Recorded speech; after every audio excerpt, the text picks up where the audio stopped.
You've done everything right. You've worked hard. You've tried to be fair. You've stayed patient even when it was easier to snap. And yet somehow, you still find yourself surrounded by people who seem determined to bring you down. Maybe it's the colleague who gossips behind your back, even after you went out of your way to help them. Maybe it's the family member who never misses a chance to make you feel small. Maybe it's the so-called friend who always seems to root for your failure more than your success.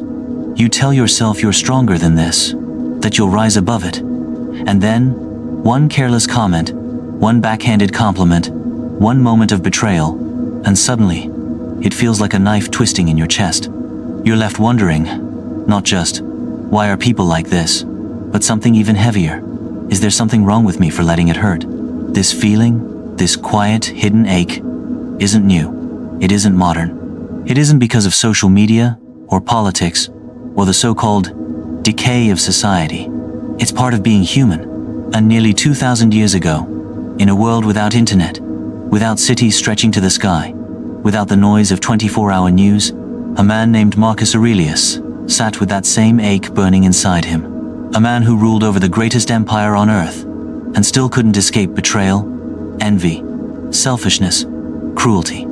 Imagine him, not as a marble statue on a pedestal, but as a man in a cold, dimly lit Roman tent, the winds howling outside, his empire fraying at the edges, his friends plotting behind closed doors, and his own heart fighting to stay intact.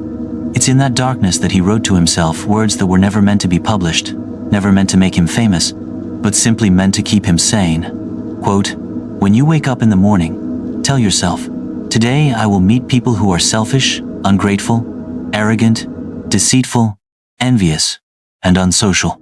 He didn't dress it up. He didn't sugarcoat it. He wasn't writing slogans for a motivational poster. He was brutally honest. "Expect it," he said, "every single morning, before you even brush the dust from your cloak, before you strap on your sword, expect it. Because if you expect kindness from a world that is often cruel, you will bleed 1,000 tiny wounds of disappointment. But if you expect reality, if you stare it in the face, you can move through it untouched." Why do modern men and women feel more lost than ever, when the answers were written centuries ago? Marcus didn't just stop there. He dropped something deeper. Something that feels almost too big to hold on to at first. They are this way because they cannot tell good from evil. In other words, they aren't monsters. They aren't aliens. They aren't some separate species.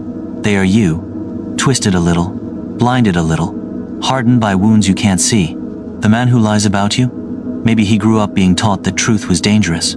The woman who envies you? Maybe she's drowning in her own shame. The friend who turns on you?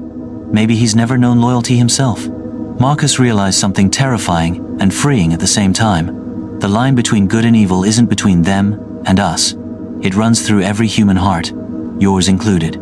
That's why he warned, so fiercely, so urgently, that the real battle isn't out there in the streets or the courts or the offices. It's inside. The moment you let a cruel person turn you cruel, you've already lost. The moment you let a bitter person make you bitter, you've handed them your power without a fight. The moment you let hatred, suspicion, jealousy fester inside you because of someone else's actions, you have chained yourself up far tighter than any enemy ever could. That's the savage wisdom behind Marcus Aurelius's advice for dealing with toxic people. Stoic wisdom that still works today. It wasn't about being better than others. It wasn't about winning. It wasn't even about peace in the way most people think of it. It was about survival. Survival of the soul. Now, you might be thinking, okay, but how do I actually live this way? Marcus answered that too, not with flashy declarations, but with small, stubborn choices. Every day, recommit yourself to your own character. Every day, decide that your kindness won't be conditional, that your honesty won't depend on who's watching, that your patience won't be traded for short-term revenge. Picture it like this. You are a fire.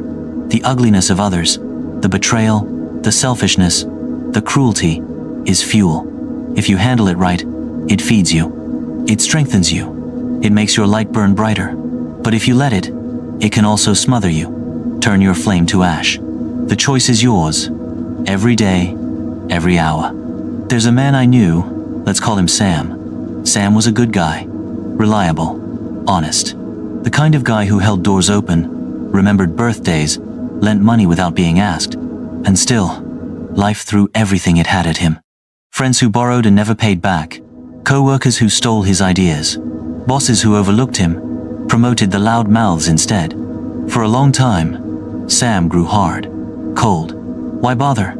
He thought. Why stay good in a world like this? But one night, sitting alone, scrolling on his cracked old phone, he stumbled across a quote from Marcus. The best revenge is not to be like your enemy. And something inside him cracked open. He realized he had spent years fighting the wrong war. He wasn't supposed to beat them at their game. He was supposed to refuse to play it. So Sam changed. He didn't become naive. He didn't become soft. He became unbreakable. When someone tried to cheat him, he smiled and moved on. When someone lied about him, he kept walking. Not because he didn't care, but because he cared more about guarding his soul than scoring points. Slowly, quietly, life started shifting. He attracted better friends, better jobs, better peace. Not because the world changed, but because he did. And if he could, so can you. Because no matter how loud the chaos gets, no matter how ugly the betrayals, you have something inside you no one else can touch unless you let them. Your dignity, your fire, your inner citadel, as Marcus called it, the fortress inside your heart that only you can open or close. And if you protect that, if you strengthen that, you can move through this world like a lighthouse in a storm, battered, maybe, but never sinking. So the next time someone disappoints you, and they will, remember, this is what you trained for. The next time the betrayal stings, and it will, remember, you expected it. You were ready. You are not here to fix everyone else. You are here to master yourself. To be kind because you choose to be, not because it's rewarded. To stay honest because that's who you are, not because it's easy. To love, to forgive, to endure, not because the world deserves it, but because you deserve the freedom of not letting the world change you.